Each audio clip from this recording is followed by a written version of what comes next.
Welcome everyone. In this video I'm doing a review of the XBOOM PL series from LG. The models I have are the PL7, PL5 and PL2. These units were all released in 2020 and have a similar look between them, but they come in various sizes and different performance. Their shapes are pretty simple and they look like a pill or a football, but I'm not here to make fun of the design as they're actually pretty awesome, especially the RGB side lighting on the PL7 and PL5. It doesn't matter if your environment is dark or bright, the RGB lighting is easy to see. Their shapes actually work to their advantage as it allows the owners to easily pack them in a bag. In addition, the smallest unit, the PL2, has an opening to allow you to put a strap through and hang this on a bag or even from a tree if you're camping. What's even more interesting about the design for the PL5 and PL7 is that LG partnered with audio specialist Meridian, and with their combined efforts, they implemented dual passive radiator speakers. This allows air pressure to push more bass in a smaller body, but with the right song and the volume increased high enough, you can actually see the speakers vibrating, which is pretty cool. On top of all three units is where the controls are placed for power, Bluetooth pairing, volume, play pause, and sound boost. At the back of the PL7 shown below and the PL5 shown above is where additional functions are placed.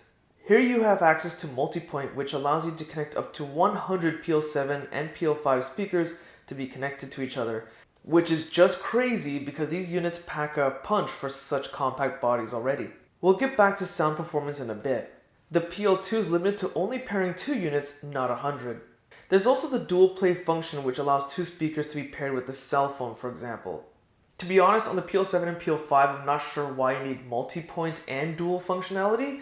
It just kind of seems weird that you have one button to sync 2 speakers to a cell phone or a tablet device, for example, and then you have another button to connect up to 100 speakers. It just seems kind of redundant. Moving along in the back of the PL5 and PL7, there's a factory reset button, then a USB port for charging the speaker, and a 3.5mm auxiliary port for things such as headphones. Only on the PL7, there's a USB-A fitting, which, get this, is for charging your cell phone. Yep, you can charge your cell phone from your Bluetooth speaker. This is a great idea, but I do wish that it had a USB-C fitting instead. The PL2 has similar capabilities, but it only has one radiator speaker. The other right side opens up to reveal a factory reset button, dual play only, no multi-point function, 3.5mm auxiliary port, and a USB-C port for charging the speaker. One thing I found annoying about the PL2 is that for the life of me I couldn't find the charging port. After reading instructions, it shows that one side opens up to reveal the charging port and the other functions, but the manual is drawn poorly and it doesn't indicate which side to open. There's a tiny little arrow on the right side that indicates it should be opened, but if you don't notice it that easily, you might accidentally try to rip open the speaker side instead. I wish LG did a better job of indicating which side opens up. Now let's go over sound performance. Now chances are you're going to end up using these speakers outside if you do purchase one yourself, so let's do a sound test outside from about 20 feet away. Each speaker is at 50% volume with sound boost mode on. Let's take a listen.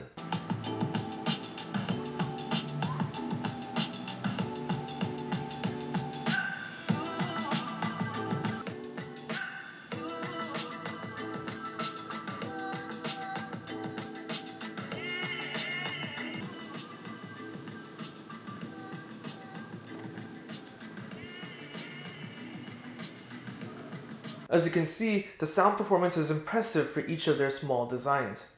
Now the PL7 has 30 watts of power, the PL5 has 20, and the PL2 has 5 watts of power. The most important thing about sound performance on all three devices is that LG and Meridian use some magic that prevents distorted sound even at max volume with sound boost on. The sound is almost always crystal clear, no matter how loud you get. All of them perform splendid, and when it comes to outputting mids, highs, and lows, they sound crystal clear. There seems to be a perfect balance built into each speaker. If you had to choose one to buy, the PL7 is certainly the strongest one by far, but in terms of most value bang for buck, maybe the PL5 is a perfect balance as it provides a lot of sound output, but is priced pretty reasonably. All three units are IPX5 water resistant rated. This means they are tested with low pressure water spray about 3 meters away for 3 minutes. This means these units would be great to have next to a pool with little worry about there being any water damage. The battery performance on all the units is pretty crazy because of how amazing they perform. With all units at 50% volume, LG advertises the following results, given if the RGB lighting is off. The PL7 gets about 24 hours, PL5 18 hours, and PL2 10 hours. These numbers are huge, but they are pretty accurate. In fact, in some of my testing, such as the PL7, I actually got a couple hours more than what LG advertised. There is an app available which allows you to control the RGB lighting effect on the PL7 and PL5, which you can change the color, the speed of the color change, and if you just want to simply turn them off altogether. Through the app, you can also pair two Bluetooth devices, such as the two phones, to the PL7, PL5, and PL2, and even use a speaker as a speakerphone if you want to. There's also voice sync compatibility with Google Assistant with all three models. Once Bluetooth paired, if you hold down the play/pause button for about 2 seconds, it'll activate Google Assistant. However, sometimes holding down the play/pause button does nothing and you'll have to try it again. You'll know it works when you hear the Google Assistant tone. For example, let me demo it failing, but then demo it working fine.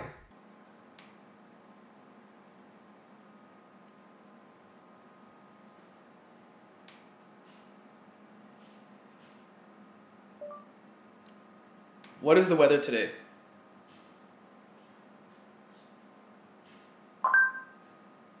In Brampton today, it'll be partly cloudy, with a forecasted high of 30 and a low of 17 degrees Celsius. And no, you do not need your cell phone microphone nearby when you're activating Google Assistant. As long as your cell phone is connected to Bluetooth, it'll work just fine through the speaker. One pretty cool thing that LG did here compared to other portable Bluetooth speakers is that for the PL7 and PL5, if you do have a 2020 LG TV that's Ultra HD, NanoCell, or OLED, you can actually pair the PL7, PL5, two of them, to your TV and put them behind you so you can actually get like a surround sound type of feel, which is pretty cool and unique. Now, if you're familiar with my YouTube videos, you'll notice that I always have a score and a breakdown of the pros and cons at the end of the video review. In this sense, I'm actually breaking it down, but also by the product, so make sure you look at the header to know which product I'm reviewing. Across the board, they're very similar. They have similar shape, they have similar functionality. Based on their size, each one performs pretty adequately. Even as they get smaller, they still pack a punch. Battery performance is stellar across the board. So a lot of features and functionality are similar. Of course, there are some subtle differences between each unit to be mindful about. Overall, a great set of speakers if you are looking for a Bluetooth type to purchase. But you are getting some additional functionalities such as IPX5 water resistant. Overall, a great companion if you're going to, say, a pool party, which hopefully you're not doing during the pandemic, or maybe going camping or somewhere outside in general. You might want to grab one of these units. So that's pretty much a wrap from me. I hope you guys found this video useful. If you did, be sure to check out my social links in the video description. Hit that like button, it does help. Subscribe, and thanks for watching.